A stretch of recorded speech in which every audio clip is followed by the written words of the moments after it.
Hi there, and welcome to Let's Slow Down, a podcast for all of you who feel tired and stressed from this overwhelming world.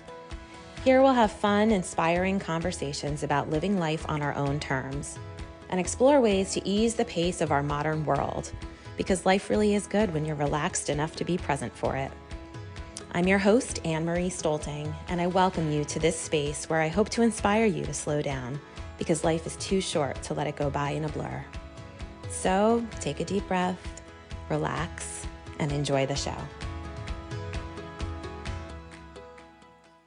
Exciting news. I'd like to give away a copy of Dr. Peggy DeLong's book, Feeling Good, to a lucky listener who writes a review or shares the podcast. Just DM me on social media with a screenshot, or you can email me. Details in the show notes. Today, my guest is Dr. Rekha Mandel. She is a traditional doctor who has also taken up studying lifestyle medicine. So she's here to talk to us today about the pillars of lifestyle medicine and how she does it all with 3 kids. She's a busy mom and also a co-founder of something called the Body and Soul Collective, which she's going to tell us about. So welcome, Dr. Rekha Mandel. Thank you. Thank you, Anne-Marie. I'm super excited to be chatting with you today. And I just, so thankful for this platform. So happy that you're taking some time to talk to us today. So, I'd like to start by just hearing a little bit about your background. I know you started in traditional medicine and then moved into a few different other directions. So, if you could tell us about that. Yeah, of course. So I am trained in internal medicine. I went to the University of Connecticut, very traditional program. And as an internist, so basically I'm an adult doctor. So I could take care of you in the hospital, in the clinic, anything having to do with adult medicine. And I spent the first 11 years of my life working as a hospitalist. So I was taking care of really sick, acutely ill patients that were getting admitted through the ER and then following them like their whole duration of the hospital stay. It was very rewarding because you kind of like, this is what I went to med school for, right? I'm saving lives. It's exciting. It's fun. But then you get to a point where you're like, why are these people so sick? We have end stage heart failure, end stage kidney disease, really poorly controlled diabetics. And you start not only getting burnt out because of all the medications you're giving these patients, but it's also the grind of long hours, complicated patients, and I started to think, how come we're not preventing this? Like, why aren't we teaching these patients about nutrition or exercise? Because you may or may not know this, but in medical school training, we literally get 2 weeks, if that, on training for nutrition. Whoa, that's Yes. nothing. That is It's nothing. oh, no. It's really nothing. Like, at that point, I could tell you every single medication for diabetes and how it works and the side effects, but I couldn't necessarily tell you, like, what foods to eat to prevent diabetes. And you come out being this very skilled physician, but really not skilled in the area where patients really would benefit from. So then I took a deep dive and I said, listen, I could spend my career like putting out these fires, or I could really get to the root cause and help patients before they even become diabetic or before they go down the path of breast cancer or heart disease. And that triggered me. Like there was something exciting about that. So I looked at what my options were. I could go to primary care or I could transition to something less stressful for me. And I decided to say, you know what, let me go see what's happening in the world of nursing home care. And then I made the transition after my third child was born because I realized I cannot work these hours. It's just not manageable. So I wasn't excited, to be honest. I was like, I'm not sure how it's going to be working in a nursing home, but I'm going to give that a shot. So I worked there for 2 to 3 years and I learned so much about longevity. I learned about end of life care. I learned about how people can really live a meaningful life with the right resources. And I learned that, gosh, I really hope I don't end up in a nursing home because it's a very lonely place to be. After working there for 2 to 3 years, I then felt more comfortable that, listen, I think I could be a primary care doctor. I think I could, I've seen all aspects of it. And that's when I pursued my education in lifestyle medicine. So, briefly, just for some people who haven't heard of this, this is a board certification. It's extra training in nutrition, in exercise, in learning about sleep hygiene, stress management, and finding ways to get people off their medications, if possible, helping them wean off their medications once they lose the weight, once they become more active. So I just threw myself full force into this, and this is where I'm at right now. So I love to do a little combination of traditional medicine, but I also insert my lifestyle medicine practices because I realize people don't necessarily want to be on pills. They don't want to be on medications, and they don't want to develop the diseases that they thought they would have to just manage because it runs so heavily in their family. I think people don't even realize that there is this other option. Yes. You're not feeling good, you go to the doctor, and it is just so commonplace that you go and you leave with your prescription and then Mhm. go on your way. Okay, I have the pill now, but what's causing this disease to begin with? Why do I need to Mhm. take these pills? These pills are a band-aid, right? They're helping Absolutely. the symptoms. They're not helping the cause. So Right. I think it's so important. And I'd imagine this sector of medicine, lifestyle medicine, is this starting to really grow now? Absolutely. Absolutely. And I think especially because of COVID, what we saw coming out of the pandemic is that nutrition matters, health matters, and all of that preventative care really came to the forefront. And especially because of how isolated people were. I tell this story. I was at Chester Medical Associates for 2 years before going off on my own, and we were seeing patients throughout COVID. In the office, I would have my elderly patients, they would come in with their bedazzled mask, they were all dressed up, and usually they would tell me, "This is the first time I've left my house." And they were just so happy to connect with anybody at that point, right? So I think lifestyle medicine is certainly going to be how medicine evolves in the future. In fact, in New York, Mayor Adams is spearheading one of the first lifestyle medicine practices in all of New York City. Wow. The patients will have the option to talk about their nutrition with their doctor. And it's interesting you mentioned prescription for medication. There is a prescription that I write for exercise. And studies show that if the prescription comes from the doctor and the physician specifically states how many minutes they want the patient to exercise, what type of exercise, that they're more likely to adhere to it. So That this makes is a sense. new way, right? It Yeah. makes sense. It makes sense. And there's so much information out there. I know I've been on my own health journey for quite a while. There's just so much conflicting information. So Yeah.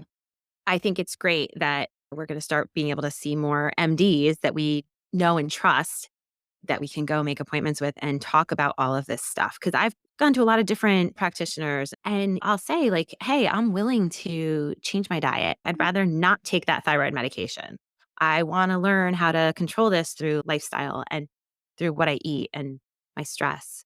Mhm. And there's only so much I get back from that. Like I've asked a lot about diet and I get very different recommendations depending on who I'm talking to. Right. So it can make us, regular people very confused and not sure what to listen to and what direction to You go. know, this is the number one issue I have with social media.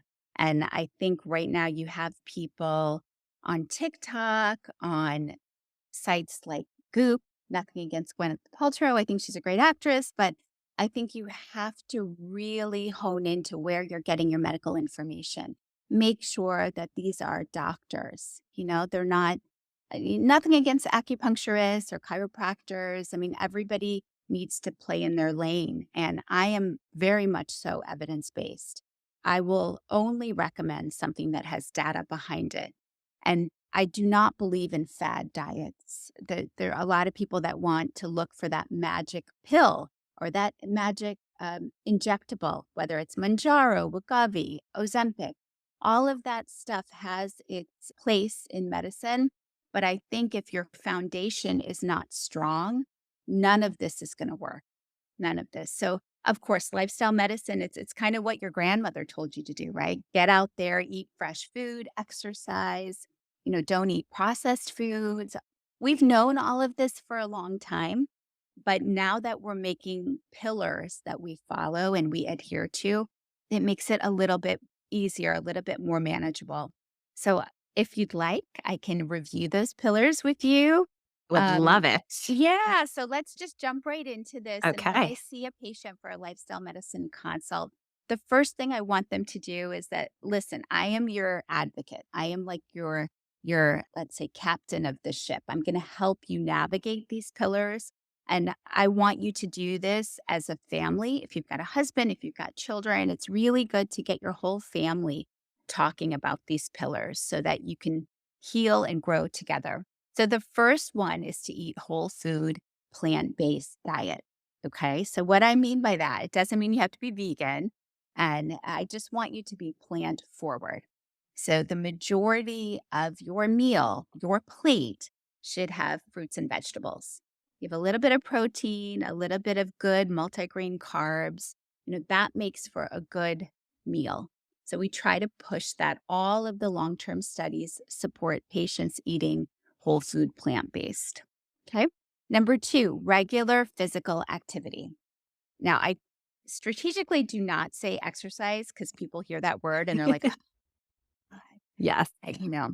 I just want you to move, do what makes your body sweat, whether that's dancing to music in your kitchen or if that's riding your bike, which I heard you mention on one of your previous Yes. podcasts. Yep.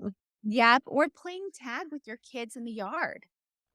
Pick something you like to do. Moderate intensity exercise is brisk walking most days a week. That's what I want you to do.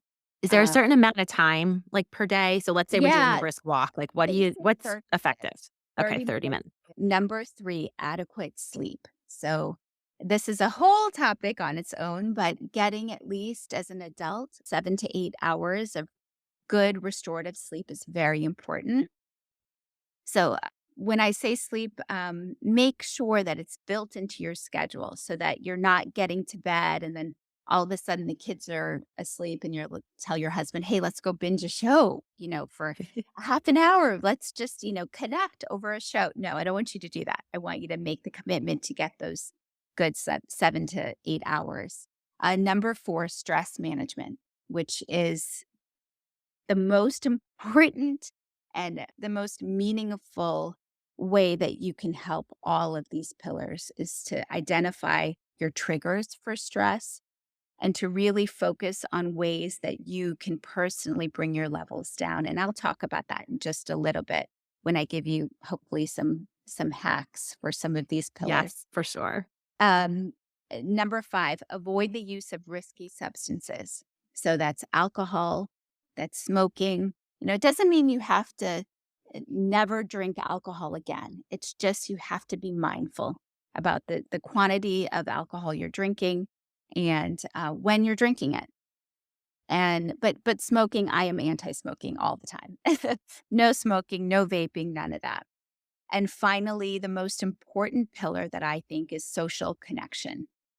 If you have heard about the Harvard study that was done, this is a multi-year, I think it's 85 years they spent, and they wanted to identify what makes us happy in life. And the number one thing that they found consistently were the positive relationships. And it doesn't mean that you have to be married, although married couples did seem to be happier, but you really have to have good, positive energy in relationships. And that's the one thing that I definitely saw during COVID. We didn't have, people And didn't get a chance to foster. yep, we really felt it so much. It's Hmm. just so evident there how important this stuff is. And it's like the little things that you don't think about, just running into someone at the grocery store, or it's those little things that seem insignificant, but actually do add to our day. And my recent guest on the show, Dr. Peggy DeLong, the gratitude psychologist, she mentioned that the number one indicator of happiness was human connection. And, she said, "Hey, if you're at that grocery store, don't go to the self-checkout. Check out with a clerk, say hello to them, just talk to them for a minute as they're ringing you up. It makes a difference."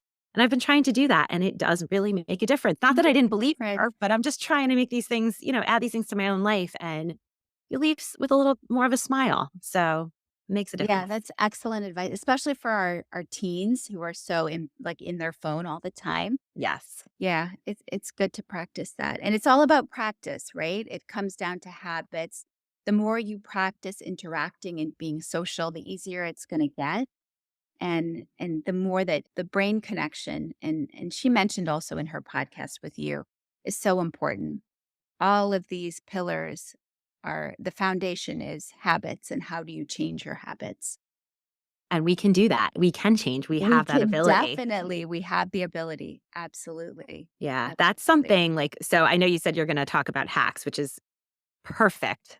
Totally need the hacks right now. Yes. Yes. And it's something that I have to constantly remind myself like, "Okay, let's look at this. What can I change?" And maybe it's something little that we Mhm. can just kind of tweak that we will start to see pretty huge effects from if we're consistent with it and if we make that habit and eventually it will become second nature. Takes a little bit of time, but And the majority of our things that we do during the day are all habits, right? We have a cue, and that cues us to behave a certain way. You think about even driving somewhere, right? Your brain, those patterns in your brain are so strong and connected that you don't even like, you don't even remember sometimes. How did you get to that right. place? Because it's such a pattern. So if we can use that to affect our sleep, our eating, or even our movement. I'm going to get up in the morning, put my tennis shoes on, I'm going to go outside. So that loop, the habit loop is something that it's the harder thing to change, but it's the most effective, more long lasting. Absolutely. So talk to us about how do we do all these things? I mean, I'm on board. These make perfect sense. These 6 pillars, like, yes, sign me up. So sign you up, right? So Yeah, we I can will all say benefit. the majority, and I will talk a little bit about my patient interaction because I learned so much from my patients. And I think 80% of the time, I know this sounds high, but 80% of the time when my patients come to see me for acute visits, it all comes down to anxiety and stress. And they will think it's something else. They will be like, oh, I can't lose weight. My hormones are off. Doc, can you check my thyroid? Can you do this? And when we sit down and actually spend the time talking about what is happening, it's usually some sort of stress or anxiety, whether it's from work or it's from overscheduling or especially driving the kids around to all these different places. Sometimes we just have to sit back and just think about what our day looks like and say no. Check it, mark it off the list. Like, I'm not going to do that. I'm not going to give from my cup so much that I'm so depleted at the end of the week because one, you can truly never catch up on that sleep that you've missed. And you need good sleep. And what happens when you're anxious is that either one, your mind is running at night, you can't fall asleep, or two, you're waking up at 2, 3 a.m. with a racing heart rate or this to-do list of stuff that you have to do. So, what works for some patients, which I know clinically it's easy to incorporate this into your life. I will tell you this hack. It's called controlling your sympathetic nervous system, your fight or flight. There's one very easy way to do this, and it's with the power of breathing. And I can talk you through this, and on a podcast, it's difficult to actually see my belly going in and out, but it's truly the belly breathing. And how that works is that opposite to your sympathetic nervous system, which is the fight or flight, is the parasympathetic nerve. It's the vagus nerve. It's the nerve that runs all the way from your brain down to beneath your belly.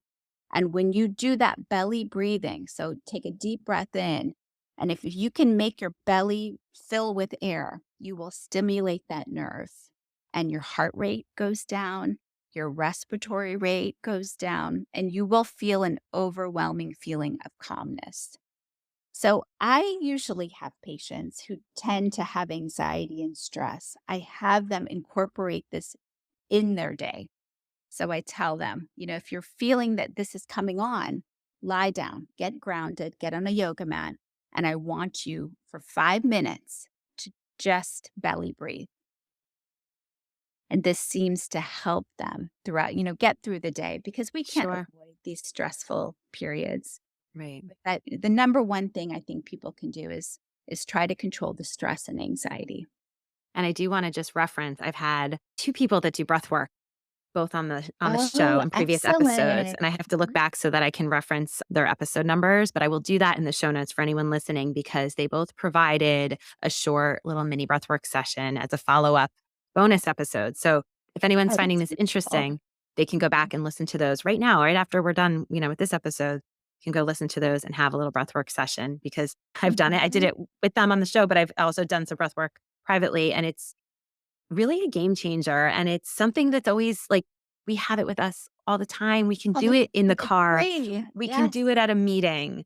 We can do it wherever, and it's always available to us, and it might not be the first thing we think of, we're like, Right. "Okay, I feel kind of stressed, like, what now?"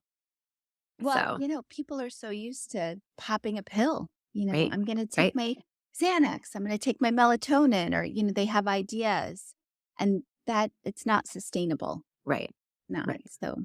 And to be connected, that's kind of where our mind body connection comes from. It's truly something within us. And I am a firm believer that the body can heal itself for most things. right, right.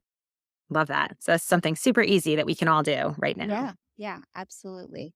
But I can certainly go through and tell you a few of my takeaways for these pillars. Number one, be your own guru. I'm going to give you 8 things. Be Okay. your own guru. So basically, you have to be your own captain. You've got to know not only be physically connected with, oh, yeah, my throat hurts or I have a headache, but also be connected with how you're feeling emotionally. What's happening to me? I'm feeling stressed. My heart is racing. I'm sweating. Really find that connection between the two because it's yin and yang. There's always a connection. We There's forget. always a connection. Right. There's always a connection. Number two, habits are key to wellness. You have to rewire the brain. You have to change your habits. Takes about 2 to 3 weeks to form new habits. The more you practice something, the better you get at it. And I tell my kids this when they're out there playing basketball. I'm like, you're only going to get better if you practice. If you practice eating vegetables, you're going to get good at eating vegetables. Practice kindness. You're going to be a kind person. Number three, be plant forward. So that's truly important. I'm trying to, I don't have it all figured out. I've got 3 kids. They're all different eaters. But as long as you have these vegetables at every meal, even if your kid doesn't like it, the more you offer it, and it's going to take 10 to 15 times. They're going to eventually try it. Hopefully. Number four, move. We talked about this earlier. Sometimes when I'm cleaning my house, I'll have my music on because at least I feel like, hey, I'm kind of like in a club and, this is fun, Sure. right? I'm enjoying doing my 10th load of laundry. Again, you're tricking your brain, right? You're Just keep tricking telling yourself. your brain doesn't know. It doesn't know, but it will release all those endorphins and serotonin and dopamine, those feel good hormones. Sleep. So sleep is so important that I want you to make it something you're looking forward to. Have a beautiful space. Spend the money on some great sheets. If they have problems with startling or getting up at night, try a weighted blanket. Studies show that that can be very effective in keeping you asleep longer. And a weighted blanket, you can get it online at Amazon. Doesn't have to be anything super fancy. I think it is very important, and everybody knows this already. Get the phones out of the room. Don't use it as your alarm clock. It should not be the first thing you look at in the morning or the last thing you look at night, because your brain, especially when you're waking up in the morning, it's still sort of in that phase where it's just getting awake, getting adapted to being able to do all these activities. If you're stimulating it with with scrolling through social media, it's probably not the best thing. What I'd recommend for falling asleep is to look into doing a guided meditation.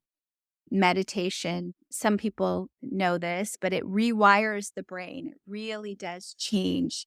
If we do imaging of the brain after somebody's been meditating, everything lights up so much better. It's just working better. The connections are flowing better. Amazing. Number 6, practice deep breathing to combat stress. We talked about. Number 7, cut down on alcohol. I think during the pandemic, everybody was drinking too much. Change the way you look at having a glass of wine. Like instead of you thinking, oh, I can't wait to get home after work, I'm going to unwind and relax with wine. Why don't you reframe that? When you get home from work, I think I'm going to go outside and play with my dog. I'm going to go outside, take a brisk walk. If if you want to continue drinking during the week, it's okay, but make sure it's just one glass and measure it out. 6 ounces is what I tell patients. If you're going to have another glass, have a glass of water in between those two. Those wine glasses are huge They're now. So huge. you think you're having, and it's the same thing with the coffee mugs. Like you think you're having one, but it's probably equivalent to at least two. Oh, good. It always comes down to portion size, right? Right. Whether it's food or drink. And finally, connection. And this is where our little wellness company, Body and Soul Collective, comes in. Find meaningful ways to connect with the people that bring you joy, that make you shine, right? It may not be family, it may not be your siblings or parents, but it may be good friends. It may be a sports, if you play tennis or you golf or whatever it may be. This is so important. And I say this as a woman, but also as a wife, because our husbands do not have that connection that we tend to have. And studies show that men, they are most socially connected in the summertime because of their grilling. They're grilling, they're having friends over. But during the winter, these poor guys, they need extra time with their friends too. And even I'm thinking of like golf, for example. My Mhm. husband enjoys playing golf. Of course, never enough time to fit it in, as much as Yes. you want to. But I I used to play a little bit like back in the day, but I've gotten away from it. And I'm thinking like, wow, that would be a really great thing for us to do together, especially as we get older, as our kids get older, to have a sport, maybe not go out for a glass of wine tonight. Hey, maybe we can fit in a half day of golf or something and fit a lot of these pillars in, get some exercise, get some fresh air, I connect. love that. I love that. And What a pickleball is all the rage now. right? So do Pickleball. that. So finding something that you can do as a couple that is also in line with your health goals Yeah. and everything else. And listen, these pillars, do it as a family. Run the pillars on a weekly basis. Like, how are we all doing with sleep? How are we doing with nutrition? Are we exercising? Because we are all finding ways to connect with family. Something that we started in our little friend circle, we're trying to do family dinners on Sunday. Not just with our family, we're trying to get other families together because it's fun for the kids, fun for the adults, and it just reinforces how important community is. And such a nice thing to look forward to at the end of a busy week Yeah, before you're starting another busy week. before, and it's even better when you're not cooking the whole dinner. It sure is. I grew up with that kind of family dinner tradition. My father's from a big family, so we would get together every Sunday at my grandparents' house and really truly grew up with cousins that were sort of like siblings because we were all always together. And some What people, great memories. such great memories. And we lived down the street from my grandmother, and my grandfather. Mhm. But some of them, I mean, we had one of my aunts would drive from out of state almost every Sunday to come to dinner. And it was really honestly, if you'd ask all of them, that's probably one Mhm. of everybody's just favorite core memories. And it really does shape how you grow up and how you view family and Yeah. connection. And and I love it. And one of my cousins actually lives nearby now. And we were saying, oh, we should try to maybe bring that back. So my question for you, because I mean, I'm all on board and I would love to do it, is Yes. how, I mean, we both have 3 children that are similar ages and are doing similar things. They're all involved. How do we go about that as a family? everybody wants to do their sports and their clubs and their activities. And us, mostly moms, end up playing Uber driver, among other Yeah. things. And it takes its toll. So, how do you approach that with your family? So we are a two-physician household. So my husband is a cardiologist, and I tell him this, he should pay rent to the hospital because like he's living there most of the time. So if listen, this culture is is not forgiving, and you really have to be intentional. And I love the fact that you talk about these traditions because at the end of the day, kids want tradition and they want routine. So for us as a family during the week, it's chaos, and my husband's not there for a lot of it. And I think there are other families where one parent travels a lot. So we we view vacations as our family time. So we are going on vacation, and this is going to seem like a lot, but it's like every 6 weeks we'll go somewhere, whether it's, you know, to New York or something a little farther. We really focus on time that we can spend as a family together, and traveling is the one time when that happens, and then phones are down and kids have to be engaged. Really unplug. Yes, yes, absolutely. But I think day in and day out, you have to plan those family dinners if you can do it. Not everybody has a family, but I think we're all way too involved with sports with our kids. And sure, it's important, but I think it's much more important that we show our kids that these traditions are our foundation. And it's the only time when you really get to have them off their phones and they're present and you're sharing a meal together. So I would prioritize that. If you can do family dinners at night and then bedtime routine, this is a perfect time. This is one hack that I didn't mention earlier, but what I did when my kids were smaller, I would do like a group shavasana. So if anybody who's done yoga, they know that the last position is the corpse pose where everybody you're completely relaxed. So I would have my kids, I would have them all laying on yoga mats. I would put a little blanket on them, rub some lavender lotion on their feet, do a guided meditation, but it was something we did as a family. So whether you connect with that or you connect by playing pickleball together, make sure it's on your schedule. It's on your calendar, your family calendar. Just like you would put your football practice on there, right? So we're all just trying to do the best that we can, and I think it's just let's support each other in these ventures as much as we can. Absolutely. So important. And I often think, I mean, it's going quick. We both have high school age kids, and we know that, our time with them it's almost over. Just Oh. crazy. I mean, they'll always be our children. They'll always come back, but it's going to be different in a few years. And just looking back on my own childhood, you know, it's like, what do I remember? And what do I have those best, like, core memories from? And it's not the schlepping around to all the practices. And although I think some of the girls listen still to this podcast, great softball team. We played together for a long time, and my parents were very lucky. My sister and I played on the same team. Very So lucky. they got 2 for 1 with all the traveling.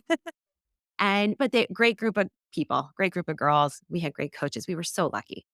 And we were like a little family, and we were together for, I don't know, 6, 7 years. We played kind of the same group on the So same you're team, still connected with them. and we still are. We are That's still so connected. interesting. Mhm. And so that's another wonderful memory that I have. But at the end of the day, and it was also much more like manageable and reasonable. It was a competitive team, but it wasn't every Mhm. single day. It was Yeah. a little bit more manageable than it is today, I feel like, with sports. But looking back, it is those family traditions and those vacations and that downtime spent Mhm. together that I cherish the most, and that I think made the most impact on me and how I'm now raising my family.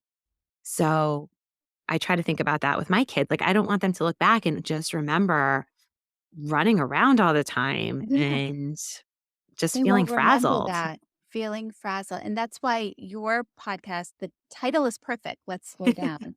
Let's slow down, that's all we have to do. Let's start with that, right? Yeah, yeah. Let's slow Trying to just down. keep it simple, one thing at a time. Yes. So As we kind of wind down today, I would love to just hear a little bit about your Body and Soul Collective, because I think this is something that especially local listeners will be interested in. Yeah, I would love to talk about Body and Soul Collective. So, this is our little wellness company that was born out of COVID, actually. A good friend of mine, Mary Millay, she was offering her services by doing guided meditations virtually for some of her friends. And a lot of us were either physicians or teachers, and we had to work. We had to show up and go to work. And during our lunchtime, I would tune in and I would hear her voice, and she would talk me through this complete, total relaxation.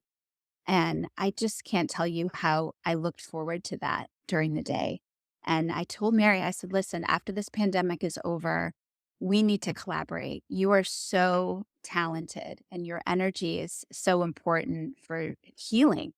And we collaborated. And she is like, we're yin and yang. I'm the evidence based medicine person, and she is everything else, all the yummy stuff. And she really has taught me how to trust my own intuition when it comes to anything, whether it's, my own health or trusting my intuition in saying no and scaling down and slowing down and giving myself permission to do that. So, what we have started are these women's wellness circles. And we basically offer our time and our space. And when you come into a circle, you get to meet new women. You'll listen to a lifestyle medicine talk by myself. Mary will talk you through a guided meditation. We have yummy plant-based food that I actually have been making all of the food for our events. So it's very handcrafted, a personal experience, beautiful environment, and it's a way that you can really connect. So we've been so successful, and I think it's because we've had so much support from our local Mendham Chester that we would love to get Long Valley in and whomever may need this. And our next one is on November, we have one October 19th. We are sold out, unfortunately, but our next circle is November 16th. And the one after that is December 7th. We hold these on Thursday evenings from 6:30 to 9. And it is located in Mendham Far Hills. If you'd like to know more about us, we are on Instagram, Women's Body and Soul Collective. And we would just love to have you experience. We're redefining what a girl's night looks like. And most exciting about this whole process is that we are promoting longevity. We're doing a longevity series, and this is based off of Dan Buettner's work in the Blue Zones. If you guys have heard about that, it's a fabulous book. It's also a Netflix series right now, the Blue Zones, where he looks at places where people are living the longest, healthiest lives. So we want that for our friends and family and all of your listeners too. But Yes, not only it living sounds this long, amazing. long, healthy life, but we want to live like a broad life. We want to have a full life. And that's what we're hoping that we can bring to our community. It sounds fantastic. I love it. And I know you mentioned it. I'll link everything as well so that people can find it easily. And I recently watched The Blue Zones on Netflix. It was an excellent documentary series, excellent. And I was really touched by the people that he interviewed and the places, the beautiful places that he went. I mean, the scenery alone is worth watching it for. He just went to these gorgeous locations. A lot of them were islands. It's Yes. definitely a connection, I think, with water and how that makes Hmm. us feel. But what really struck me was that a lot of these places, these like villages, it's village in Greece, this middle of nowhere, they didn't have nursing homes. You talked about working Right. in nursing homes earlier. They didn't have nursing homes. These centurions were still living on their own, doing Walking productive up work, hills, right? walking. Yes, hills was another one. There was Yes. usually hilly or mountainous areas that they were walking to every day, and they talked about the human connection, really everything we just talked about today. But it was just I encourage everybody to watch that because it was really an eye opener, and I think it's great that you're trying to bring some of that, to our local community. We could all benefit from it, and it's a great way to think, and it's a really fun way to spend a girls' night. So Thank you so much, Dr. Mandel, for being here today and sharing all of these life hacks. These are great. These are all things we can start doing right now that will make a difference. Oh, So, it's my pleasure. Life is hard enough. So, give yourself some grace. I think, especially as a mom and as a woman, we juggle so much. But I invite you to really spend some time on yourself. When you make that doctor's appointment for your kid, make one for yourself. Do the things to care for yourself to fill your cup because it all falls on us and we have to be cared for. And sometimes we're the only ones to give ourselves permission to do that. So, so true. Great words to live by, great advice. Thank you for being here yeah, today. thank you so much for having me.